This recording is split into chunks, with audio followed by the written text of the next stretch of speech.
বিএনপির এই প্রতারণামূলক সিদ্ধান্তকে রাজপথে মোকাবেলা করব ইনশাআল্লাহ।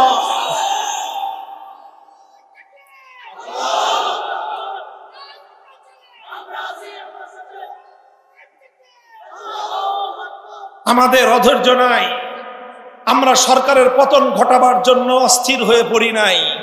আমরা চাই সরকার 5 বছর টিকে থাকুক, তবে সরকারকে আমরা এমন জায়গায় আনতে চাই যেন সরকার বুঝতে পারে দেশের মানুষের ম্যান্ডেট বাস্তবায়ন করা ছাড়া সরকার টিকে থাকতে পারবে না, এবং সকল ক্ষমতা যেন এক প্রধানমন্ত্রীর হাতে কুক্ষিগত না থাকে।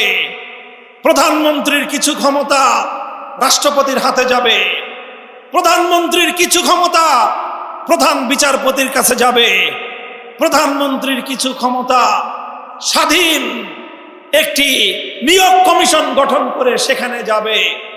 এইভাবে ক্ষমতার ভারসাম্য প্রতিষ্ঠার মধ্য দিয়ে প্রধানমন্ত্রী যেন দেশের নির্বাহী কার্যক্রমের দিকে মনোযোগী হতে পারেন, আর রাষ্ট্রের স্থায়ী যেই কাঠামো গঠন হয় সেটা যেন দলীয়করণ না হয়, রাষ্ট্রের পুলিশ যেন দলীয় বাহিনীতে পরিণত না হয়, পাবলিক সার্ভিসে যারা চাকরি করেন সেই প্রশাসনিক লোকেরা তারা যেন দলীয় ক্যাডার বাহিনীতে পরিণত না হয়। এটার জন্যই জুলাই সনদে গুরুত্বপূর্ণ ধারাগুলো সংযুক্ত করা হয়েছিল। আমি আজ বাংলাদেশের এই প্রাণ কেন্দ্র এই পল্টন এলাকাবাসীর কাছে জিজ্ঞাসা করতে চাই, আপনারা কি বৈষম্যমূলক বাংলাদেশ দেখতে চান?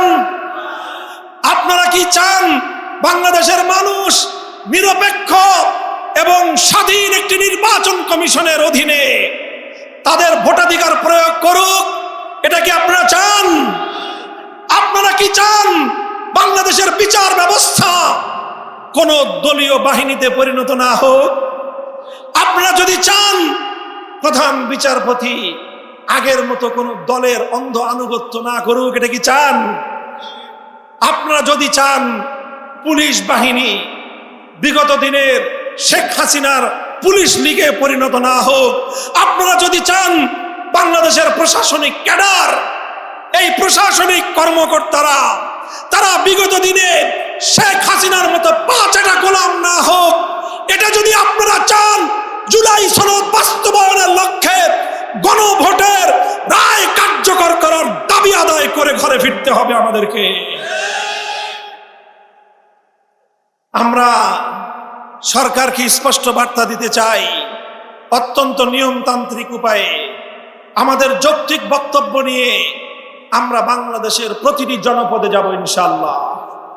এদেশের মানুষকে বোঝাবো, বলবো যে তোমাদের গণভোটের রায় কিভাবে অপমান করা হয়েছে। তাদেরকে বলবো তোমাদের 70% মানুষের গণভোটের রায়কে বৃদ্ধাঙ্গুলি প্রদর্শন করছে তোমাদের সরকার। আমরা বলবো, আমরা যা বলবো প্রকাশ্যে বলবো, আমরা মনের মধ্যে প্রতারণা রেখে জনগণের সঙ্গে ধোঁকাবাজি করব না ইনশাআল্লাহ।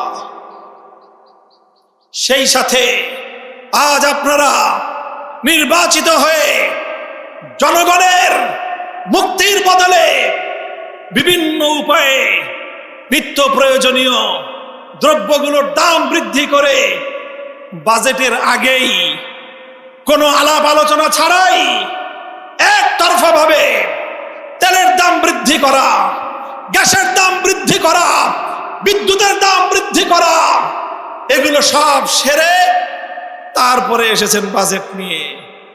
এটাও জনগণের সঙ্গে, দেশের মানুষের সাথে, এমনকি জাতীয় সংসদের সাথে এক ধরনের প্রতারণা। আমরা বিরোধী দলের জায়গা থেকে সরকারের কাছে স্পষ্ট আহ্বান জানাতে চাই, বিগত দিনের শেখ হাসিনা মার্কা উন্নয়নের গণতন্ত্রের সেই বুলি এদেশের মানুষকে আর নতুন করে শোনাবার চেষ্টা করবেন না। উন্নয়ন করা এটা হলো সরকারের রুটিন মাফিক কাজ, আর দেশের জনগণের সম্মান রক্ষা করা, দেশের মানুষের অধিকার তাদেরকে বুঝিয়ে দেওয়া, দেশের মানুষের শুধুমাত্র ফ্যামিলি কার্ড আর কৃষক কার্ডের মাধ্যমেই মানুষের প্রকৃত সম্মান এবং মর্যাদা পুনরুদ্ধার হবে না।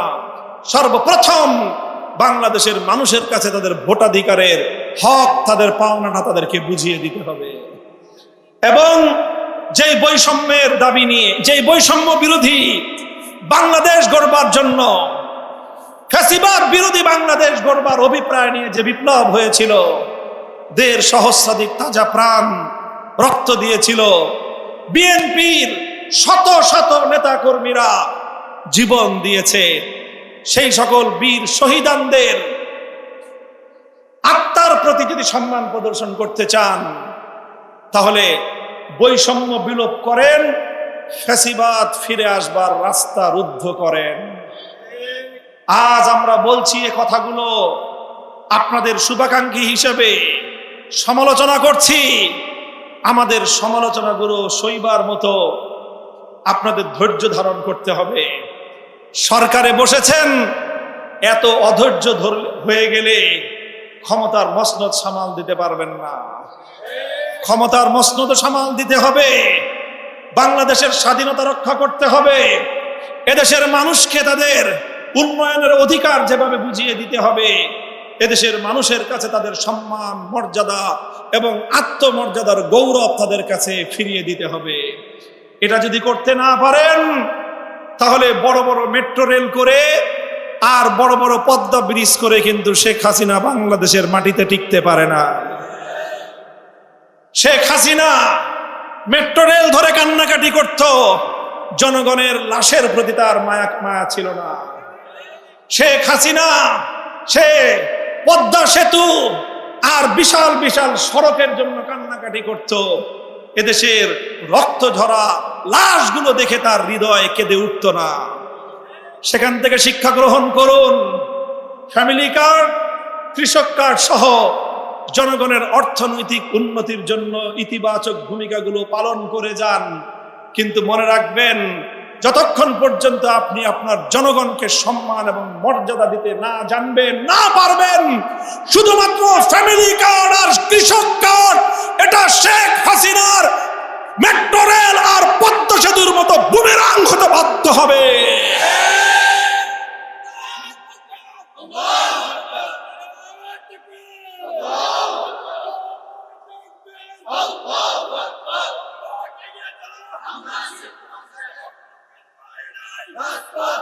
ইনশাআল্লাহ আজ পল্টন জোনের এই ঐতিহাসিক সমাবেশের মধ্য দিয়ে বাংলাদেশ খেলাফত মজলিস তার ঐতিহাসিক সোহরাওয়ার্দী উদ্যানে সমাবেশের মাধ্যমে ঘোষণাকৃত দেশব্যাপী নাগরিক সমাবেশ পালনের কর্মসূচির সূচনা করলো।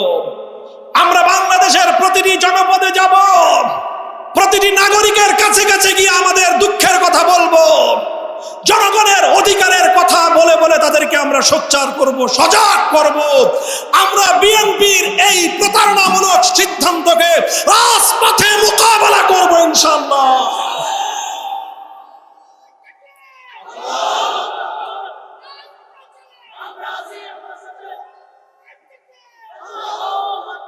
আমাদের অধৈর্য নাই, আমরা সরকারের পতন ঘটাবার জন্য অস্থির হয়ে পড়ি নাই। আমরা চাই সরকার 5 বছর টিকে থাকুক, তবে সরকারকে আমরা এমন জায়গায় আনতে চাই যেন সরকার বুঝতে পারে দেশের মানুষের ম্যান্ডেট বাস্তবায়ন করা ছাড়া সরকার টিকে থাকতে পারবে না। এটাই আমাদের উদ্দেশ্য, আর কিছু না। আমাদের উদ্দেশ্য জনগণের কাছে এই প্রতারণার কথাগুলো তুলে ধরা, আমাদের উদ্দেশ্য জনগণের কাছে তাদের গণরায়ের মর্যাদার কথা তুলে ধরা, আমাদের উদ্দেশ্য জুলাই সনদ বাস্তবায়িত হলে এদেশের মানুষ কিভাবে ফ্যাসিবাদ থেকে এবং বৈষম্য থেকে মুক্তি পাবে সেই কথাগুলো মানুষকে বুঝিয়ে এভাবে ইনশাআল্লাহ আমরা একটি ঐতিহাসিক গণবিপ্লব এবং গণ আন্দোলন গড়ে তুলব ইনশাআল্লাহ। প্রস্তুত থাকবেন তো আপনারা? আপনারা যার যার মতো করে নিজের ঘরে, পাড়া প্রতিবেশীদের কাছে, গোটা বাংলাদেশের মানুষের কাছে আওয়াজ পৌঁছে দিন, গণভোটের গণরায় কার্যকর করতে হবে ইনশাআল্লাহ। আল্লাহ পাক রব্বুল আলামিন আপনাদের সকলকে উত্তম বিনিময় দান করুন। আখিরু দাওয়ানা আলহামদুলিল্লাহি রাব্বিল